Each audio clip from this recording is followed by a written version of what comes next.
What up, y'all? What up, what up, what up? It's me, L Teddy 27.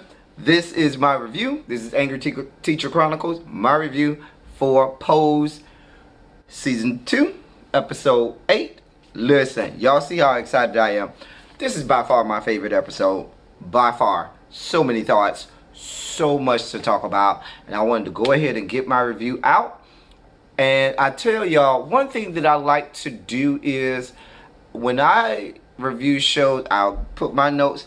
I don't look at my social media. I don't really answer my phone. I don't really try to watch other people's reviews before. I like to give you all my authentic vantage point, how I see it, what I see, and just give y'all unapologetically my review. And that way, even if you see somebody else that may have similar views or whatnot, just know that it's because what I see is perhaps what someone else sees, and that means that maybe I'm not crazy. I don't know. Anyway, I'm so excited about this episode. I'm going to try to keep this short as I can. Dear God, do Jesus and do him well. It was a lot for me to dissect. I will say this, most of what I have to dissect is in the first half. So we'll do it that way. All right. So let's get started. We start off with Ricky at Pray Tell's house. Pray Tell is giving Ricky his recommendations of his grocery list of herbals and vitamins and supplements and different things that Ricky needs to take in order to keep himself healthy, in order to help him out with his numbers, so perhaps he doesn't have to resort to taking the AZT. And so Ricky, is getting acclimated with it, and he's like, well, how do I, keep up with it? You'll get used to it, is what he tells him. More flirting is going on. Pray Tell says, listen, hey boo, it's time to go home. Tomorrow's Saturday. I like to sleep in. Ricky says, listen, it's a little late. Blanca like to bring her little dates over here this time of night, and it'd be too much going on. It gets real weird. I don't want to see no parts of that. And so he was like, can I stay over? Child, I think we all knew what that meant. Baby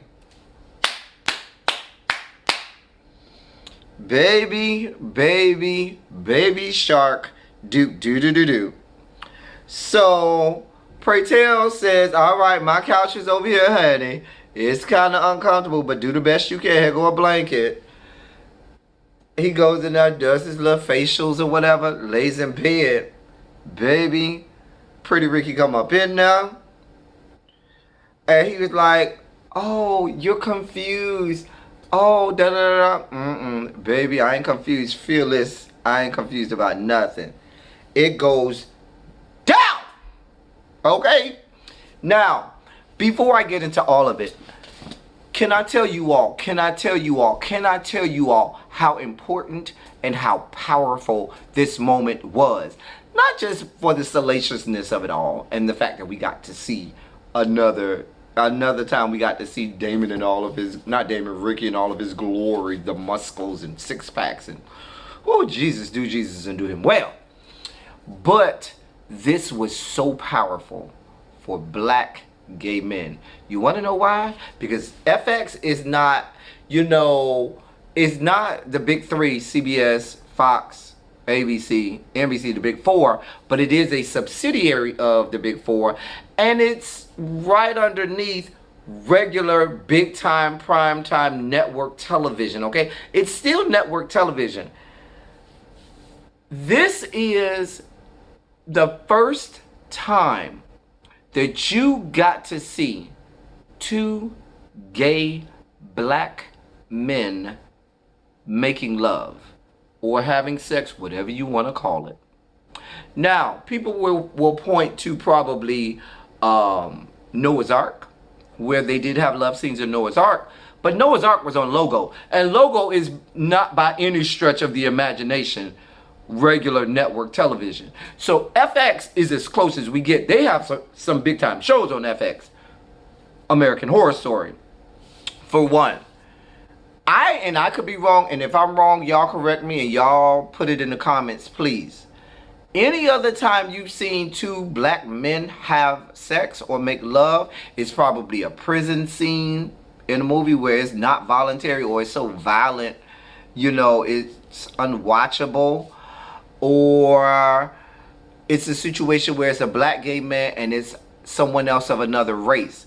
They never, ever, ever give us this scene of two unapologetically, two authentically black, and neither one of them was really light-skinned, and that's important too.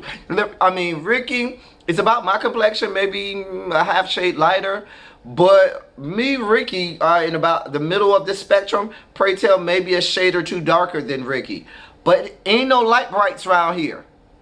And that was so important for us to get that moment, because you never get that moment in some network primetime television where two black men are voluntarily having sex or making love or whatever you want to call it. If you want to say they were just having sex, having a rump in the hay, but they were making love. This was gay sex put out there to mainstream media, and it wasn't porn. And it was great to see, and it was beautiful. It was so important.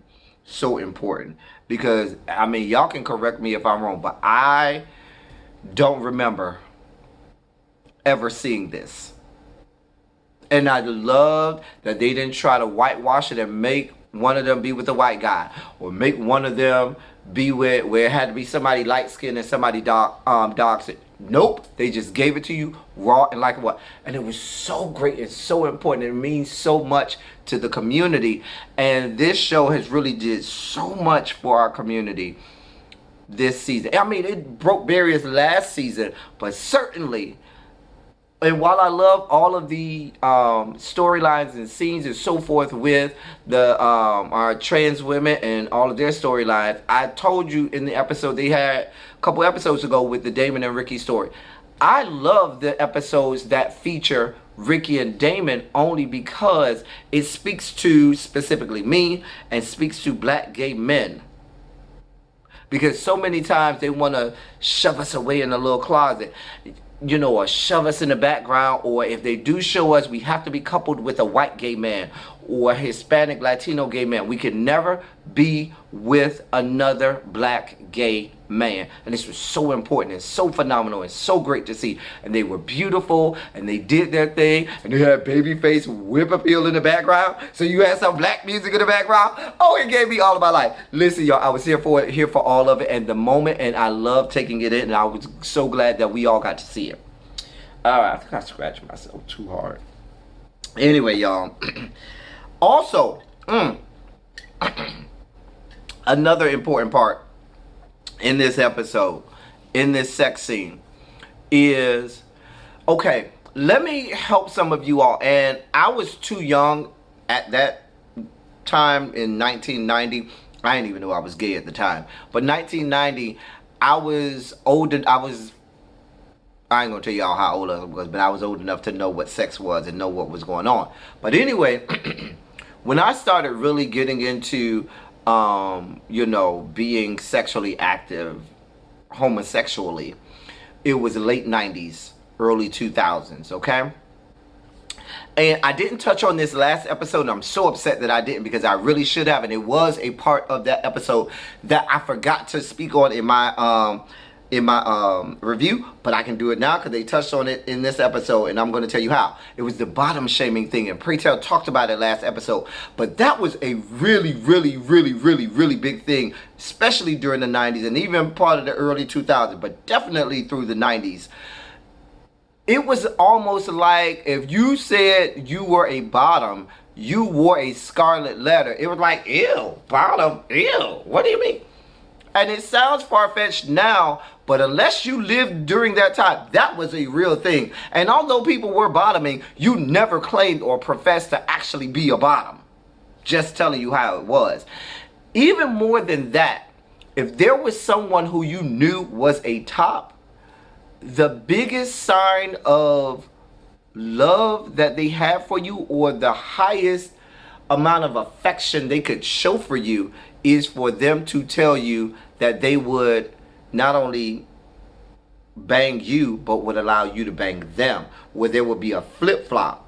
And during that era, if a guy that you knew was a top gave you that opportunity for there to be a flip-flop situation where you could actually do him and not just him do you, that was that for both parties. For the person that was traditionally a bottom, that was the sign that, no, I really do care about you.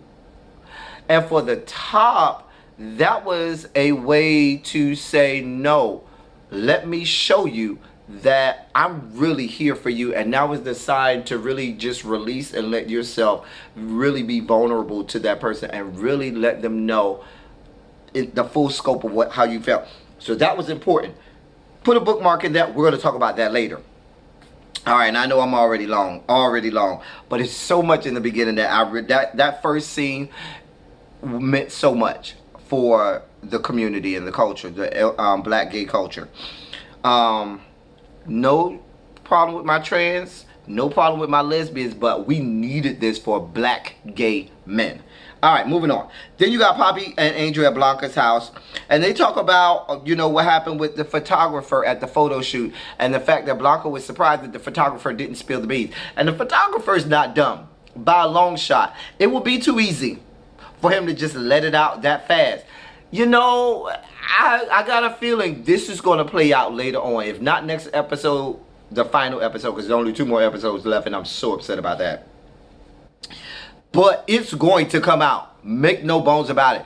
But the photographer is just going to be smart about it. But Angel did talk about how he was ultra aggressive with her, like just pushing her around and things like that. And she didn't say anything about it because she didn't want him to, spill her tea, tell the story of how she's really a man. And we see this interaction between Angel and Poppy, and it's like, hey, we full-fledged relationship at this point. We are an item. There's no, question about it at this point, okay? And so that's what we're getting from them. Poppy then takes Angel to this spot that his friend has that's in a nice neighborhood but has cheap rent. And he says, listen, you can have this spot for your own, and it can be yours because it's time for you to start to have your own. Because you're making money now and you need to, really spread your wings and become your own woman.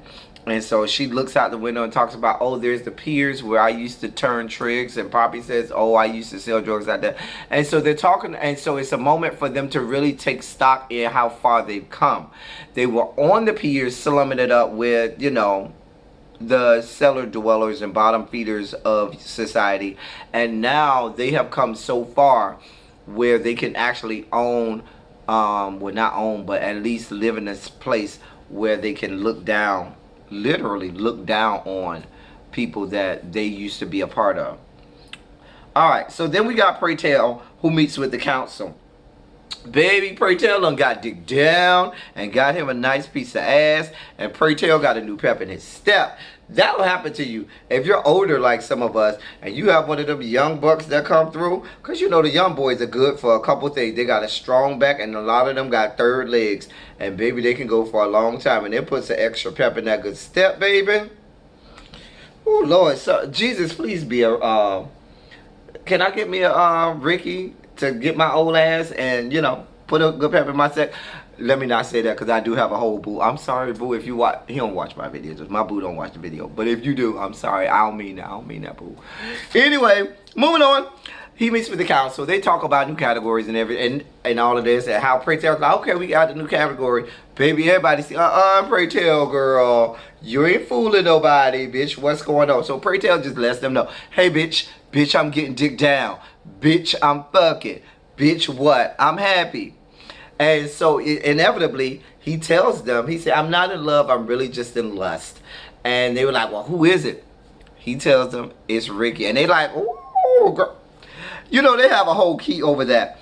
But the one thing they do that comes out of that is they tell him, listen, inevitably, it's gonna come out anyway. You might as well go ahead and tell Blanca, because it's gonna eat you alive if you don't. It's gonna eat you up if you don't tell her. So go ahead and you do it on your own terms. Tell her sooner than later. All right. Then we got this scene with Ricky and Damon at Blanca's house. Damon is I didn't like Damon in this at the beginning of this scene, because Damon was on this whole trip the last couple episodes where he was treating Ricky like real shit. And now all of a sudden, oh, I want to get back with you. Even if Ricky did not tell Damon what he told him in that instant, if I'm Ricky, I still probably would not have taken Damon back, because Damon tried to treat Ricky like trash for the last couple episodes, and now all of a sudden, oh, I'm ready to take you back. Girl, fall back. Girl, sit down some damn well. Anyway, Ricky then tells Damon, hey, I gotta talk to you. He tells Damon he has he's tested positive for HIV. And Damon reacts like most people would at that time, especially during that era. He's upset. He's angry. He tells Ricky, listen, and he even tells Ricky about him hanging out with Pray Tell. And he didn't just come out and tell Ricky that Damon. Ricky didn't just come out and tell Damon that him and Pray Tell were just fucking, but he kind of alludes to it in my estimation. And Damon puts it together that Pray Tell and Ricky had been, having romps in the hay. Damon is upset. Damon throws Ricky out, so forth and so on. Then we have there's the showcase for at Ricky's school for his last, I guess senior recital or whatever showcase for that he has to do for his graduation. So Elektra comes, Lulu comes, the whole house of Evangelista is there, and they watch Damon dance. Baby shark do. Listen, one of the other great things that goes unnoticed about Pose is the phenomenal music. The music is great in Pose. And they sang my song, Didn't My Lord Deliver Daniel? And if those of you all who are trained classically in choral music, you've been in classically trained choruses, so forth, show choirs, whatever you want to call it, Didn't My Lord Deliver Daniel is that, moving on, it's that song. Shouts out to my best friend Chris, who we gonna talk about this when I finish making this review, and we could talk about the song Did My Lord Deliver Daniel, because we sang that back in the day when we were in college. Anyway, and so Damon graduates. Blanca and Damon's teacher, isn't her name Helena or something like that? They talk about this mutual respect they have for each other. Blanca is so appreciative for her for helping Damon, and Helena is appreciative of Blanca for introducing her to Damon. And so they have this mutual respect for each other, which was great. I liked that scene. Then at at Blanca's house, all hell breaks loose. And all the drama breaks loose, okay? They're having a celebration for Damon's graduation. All hell breaks loose. Drama ensues to the nth degree, okay? Believe it or not, I actually loved this part. You can't have good cinema without great drama. And in previous episodes, we had a lot of touchy-feely, feel-good moments. No, baby, we don't come here for that. We come here for the drama. And baby, they were here for the drama in this scene. So they start off being happy for Damon. Then Miss Angel decides that she wants to have her little shade that she want to throw at Damon. Damon ain't here for it. There's his back for it. Damon already in his feelings because he's already dealing with the fact that he knows he may have he's been exposed to HIV. So he's already not here for it. Angel ain't here for it because she probably a little coked up at the moment. And so there's this back and forth, so forth and so on. They read each other. Blanca tries to break it up, and she can't break it up because neither one of them are backing down. Damon ends up telling about Blanca snorting cocaine with Poppy. Blanca talks about the fact that Damon has been lying. He ain't believable because he didn't even tell you how he was sleeping with Ricky without condoms, this, that, and the third. Everything just starts, going haywire. Damon ends up telling Blanca that he's been exposed to HIV because of Ricky, and then he tells Blanca that Ricky and Pray Tell has been sleeping together, and it's just all a mess. Elektra and Lulu out there, baby, soaking it in like, oh girl, and I know Elektra lived for it. Why? Because Blanca has been, trying to be all holier than thou, acting like she's that much better of a mother than Elektra. Like, she got it all together. Y'all hold on just a second, and this is going to be so unprofessional. But, baby, I got food on the stove because I'm hungry, and I made some food. Let me make sure my shit ain't burning. Y'all hold on.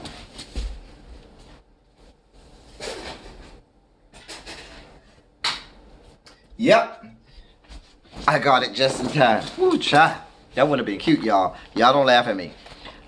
Took my food off just in time. Anyway, moving on.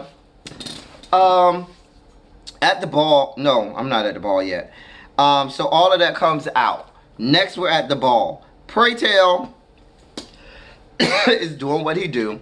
It must be, the category must be, I don't know what the category is, but it was probably body or something like that, because you had Poppy walking and he don't got on no shirt. He's trying to show off his body and so forth. Poppy wins the trophy and so forth. Then Blanca goes to the bar. Angel is there. And Blanca, Ricky is upset, so upset with Blanca at the celebration. Let me go back a little bit. Because Blanca not Ricky, Damon. Blanca refuses to believe Damon. Refuses. She will not have any parts of you talking about Angel. Because Angel is her only daughter. And so it was so unfair of Blanca. And I really wanted to finally see them paint Blanca in a negative light. And this was certainly negative for Blanca. Because Blanca was completely wrong with this one. Anyway, back at the ball. Blanca's at the bar. Her and Angel are talking, this, that, and the third. Damon walks up. Oh, I know we was having a family meeting because Poppy's there too. Blanca still don't believe Damon. Damon said, oh, so you believe her? You don't believe me? Damon upset. He walks off. He goes and he starts voguing. Wins the category. Gets the trophy and gives Blanca one more good. Girl, don't touch me. And walks away from him. Goes to the goes backstage. And this talent lady for Malcolm McClary comes up to him and says, listen, I work for Malcolm McClary. You need to talk to me. Da da da da da. Pray Tell then is outside because he reads Damon on the way out, because Damon gave Pray Tell evil eye, and Pray Tell went in on Damon like, girl, don't have me come snatch them eyeballs out, because you know Damon got big eyes. And so Pray Tell's outside. After that, Pray Tell was like, I need a cigarette. He goes outside to have a cigarette. Blanca comes out there to talk to him, and they have words back and forth, because Pray Tell tells Blanca, listen, you wrong. You have double standards in your own house, and that ain't right. And so they argue and have it out, and it doesn't end well. Then we got, so Pray Tell gets drunk. Pray Tell's at home, drunk as a skunk, okay? Ricky is at the house. And Ricky's taking care of Pray Tell. And next thing you know, Ricky lays Pray Tell in bed. And Pray Tell is like, oh, I know you won't be here in the morning, this, that, and the third. And I know you won't stay the night with me. But go back to what I talked about in that first scene. Say what you want. Call it daddy complex or whatever. But what I told y'all was so true back then. When somebody that is historically a top decides to let you get some or flips with you, that is a true sign that, no, I really care about you. And so I knew that Ricky was going to stay. Ricky really does like Pray Tell. And sometimes people frown upon the, what do they call it, April-November relationships or whatever, February-November relationships, where you have an old person and a young person. But not all the time is it pretentious. Not all of the time is it bad. There are a few instances, I'm not saying that this is that, but there are some instances where it actually works for those individuals. But be that as it may, I know and I can tell that Ricky really does care about Pray Tell. He really does like Pray Tell. And so what happens in the morning? Baby Ricky is still there. He done cooked a whole breakfast and a whole meal, made coffee and all. And Pray Tell goes and sits in his chair. Ricky sits in front of him. Ricky put the little vitamins. Here go your little vitamins. And I'm going to take mine. They have them a good meal. And Pray Tell just smiles because I can tell that he's like, okay, I'm already going through my own things with HIV and AIDS, and nobody should be with me. And I really, as old as I am, shouldn't be with the likes of a Ricky. But how the fuck does this happen to me? And here I am. So that's a great moment for Pray Tell, even though he's fighting with his good Judy Blanca, so forth and so on. Blanca then meets with Angel at the diner. And they talk about the drama, but then it comes out. Blanca tells Angel, listen, I'm going to just be... Angel, I'm sorry, tells Blanca, listen, I'm going to be honest. Damon was right. I did take drugs. And Blanca still is all Team Angel. She refuses. She is playing favorites. And she tells her, you're my only daughter, da-da-da-da-da. We both trans, this, that, and the third. And Angel says, nah, you got to do the right thing. Just like you teach me to do the right thing, you got to do the right thing. You got to kick me out. Go ahead and do it. And now, it's easy for her to say that now after Angel has found her this whole house. I wonder what the story would be like had she not had anywhere to go. I'm just saying. Whatever. So, and Blanca, you knew at that point Blanca had to feel bad for how she had done Ricky. Not Ricky. I keep calling Damon Ricky. How she had done Damon. All right. Blanca goes home. Damon is packing. I thought Damon was going to say he's moving out. But Damon is packing and ends up telling Blanca, listen, talent scout for Malcolm McClary came to the ball. She talked to me backstage, and I've been invited to go on tour with him. Where is it at? It's in Europe. How long you gonna be gone? A year or more. Girl, that's what happens. You wanted to act like you acted. Girl, I had to make my own plans. And that's what he did. I ain't mad at him. But even through all of that, Damon still loves Blanca, and you still see that mother-son relationship there. I thought it was a little too touchy-feely. I thought it was a little too sappy. That part to me wasn't as believable because I expected Damon to still kind of be in his feelings. But they didn't give us that. You next see Blanca at the dungeon with Elektra. And Blanca now needs support from her own mother. That's Elektra. And Elektra, believe it or not, y'all can say what y'all want to say about Elektra, but when shit hits the fan and the time comes, Elektra is always a mother. She's always motherly. She may have a different method of showing her motherly, attributes than Blanca, but she is always a mother to her children when the shit hits the fan. And certainly she is. Now, she gives her great advice. Listen, you do not raise your kids to stay with you forever. You raise them to become grown, independent, and be able to do for themselves and perhaps have their own set of kids. And she's teaching Blanca, you got to be able to let go. You got to let go. And baby, the Queen started playing. They almost took me out again. I ain't let them take me out because the Queen can take me out like that. Who is the Queen? Mariah. I'm an original lamb. Going all the way back to 1990 when the first album came out. Okay? I will fight you about Mariah. Anyway, they almost took me out again. And I did not let them take me out because y'all can't keep taking me out on Pose. But the Queen Mariah will take me out. And so Elektra gives her all of this great advice, and then you see this montage of Ricky. I keep wanting to say Ricky instead of Damon. Damon leaving to go to Europe. You see the whole Ricky and Pray Tell, laid up in bed. I don't know what that means, whether or not this is a real budding relationship or whatever, but you see them, still together. And then you see Blanca by herself at home. and she's going through empty nest syndrome now. Isn't that what it's called, empty nest syndrome? Anyway, she's going through all of that. You see her eating dinner by herself. She's crying and so forth and so on. And that's the end of the episode. Y'all, we only got 2 more episodes left in this season, and I'm already so upset about it. But this was a great episode. Y'all, please give me your comments. I want to see what you thought about it. I want to know how you feel about my commentary and everything we talked about. Let's chat it up in these comment section. I'll be right back here next week, y'all. Same time, same place. That's all I got for y'all. Thank y'all for coming. Y'all drive safely.